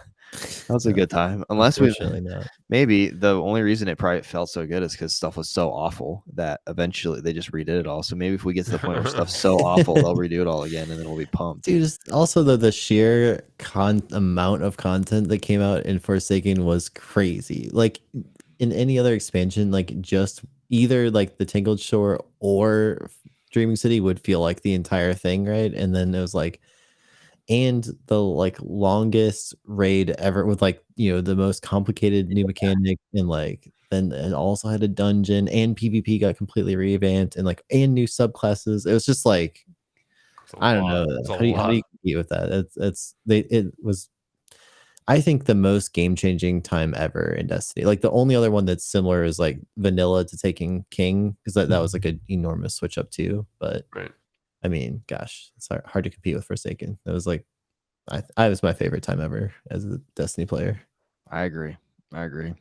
Sick, boys. Well, I think we're out of time. That was super fun. That was super fun Yeah. podcast. Went by fast. It did. Yeah. I know. I'm like looking up at the time, like, how did we do that? 2 It feels like hours, huh? we've just been sitting here for a few minutes. Yeah. But I feel like we had some fun conversations. That was good. It felt good to be back in this. It's been like we've been like kind of off and on with getting these podcasts out the last month or two just because it's summertime and Mhm. my family, I've been gone. My family was sick. My PC just exploded yesterday. We have all kinds of stuff going on. But sweet. Well, I want each of you to just shout yourself out. Like Patty, you start first, and Apple go. Tell us where we can find you. If you have any projects you're working on, Yeah. I'd love to hear all about it. So main thing is on YouTube, Pattycakes Gaming on YouTube, Pattycakes GG I think on Twitter. I like to chat with people there. And yeah, I mean, I have like a ton of videos in the works at all times. I am working on a new beginner's guide, which is like people have asked for that one because a lot of people like my first one, so it's updated with all the new stuff just in time for Bungie to change everything probably Yeah, like yeah. the day after I drop it. But so that's getting pretty close to being done. So yeah, it's I generally I used to cover just PvP, but these days it's like everything. Just So anything and everything. Sweet. yeah, if it's Destiny related, I'm down to cover it. So That's awesome, dude. Sweet. All yeah. right, Appa, shout yourself out. Yeah. So youtube.com/apathetic and then on Twitter at apatheticyt for like YouTube. Haha. In terms of what I'm working on, always just trying to find new PvP stuff to do because I like to be miserable.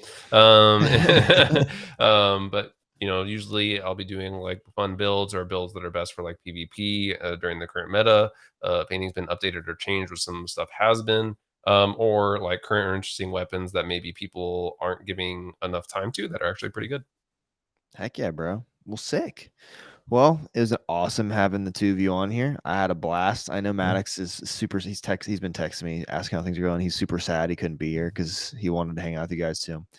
Uh, Especially him being another big PvP guy. He just Yeah. started a new thing this weekend called this past week called Trials of Tribulations, which is cool. It's kind of like Above's GMG, where he has two content creators come with him, and there's like all these forfeits and stuff, and they like get scored. It's like a trials Cool. game show that they do live on Fridays, and it did really good, and he had a good time. So, It's awesome. but yeah, cool. so my name is Bearded Luke. You can find me at twitch.tv/beardedluke or youtube.com/beardedluke. I just put out a new YouTube video about filmmaking. So if you're listening to this, you probably don't care at all, but maybe Patty will care I about like it. I'm trying to learn filmmaking things, Sweet. so I'm Luke's #1 student. Thanks. Yeah. But yeah, so I got some YouTube video ideas on the boards. I'm doing like a day in the life of a dad filmmaker. I think I have like a desk accessory video I'm working on, all kinds of random stuff. So I'm doing that, and then I just started, like I said earlier in the podcast, I'm going to start streaming on Tuesdays and Thursdays during the day while I work. So I know none of that has to do with gamers. So if you're listening to this and you're a gamer, I'm sorry. Maybe if you want to come learn how to edit weddings, you can come watch me. But anyways, if you're listening to this, we appreciate you. We love you. If you're watching, thanks. If you're here live, we love you. So we'll see you guys for the next episode. That was episode 13 of the Six Friends podcast. Thank you, boys, for being here, and we will see everybody next time. All right. Peace out. See ya.